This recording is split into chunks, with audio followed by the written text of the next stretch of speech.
उपकार करतात बरं. वृक्ष करतात ना उपकार. वृक्ष आपल्याला सावली देतो, वृक्ष आपल्याला फळ देतात ना महाराज. आणि जिवंत आहे तोपर्यंत वृक्ष आपल्यावरती उपकार करेल याच्यामध्ये नवल नाही. वृक्ष ज्या वेळेला मृत होतो त्याचा शुष्क असणारा लाकूड सुद्धा आपल्यावरती उपकार करतं बरोबर. आणि तसंही जन्माला आल्यापासून आपल्या बरोबर जे लाकूड आहे तर मला वाटतं शेवट होईपर्यंत काय आहे, लाकूडच आहे ना.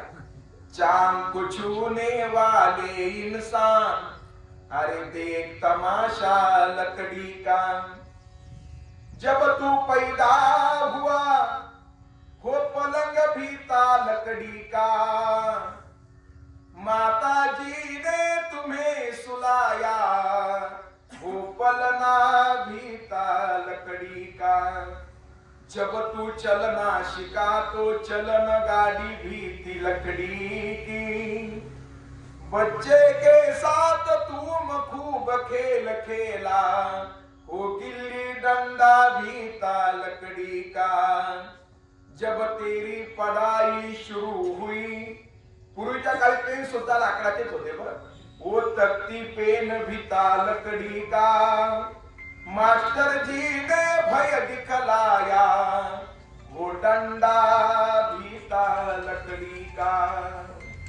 पूर्वीच्या काळामध्ये छडी होती महाराज, तुमच्या काळात छडी नसेल बोल.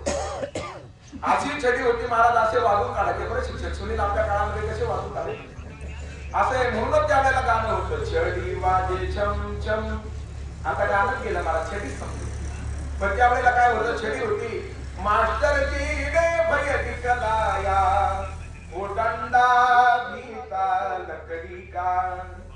त्याच्या पुढे ऐका, जब तेरी शादी हुई वो बैल गाड़ी भी थी लकड़ी की.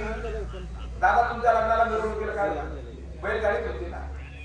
सासू जी ने तुम्हें पुजाया वो पाट भी था लकड़ी का, गई जवानी आजा बुढ़ापा अरे सहारा लिया लकड़ी का, अब चीता रच कर तुम्हें जलाया वो ढेर भी था लकड़ी का. वृक्षाचा आपल्यावर असा उपकार आहे महाराज.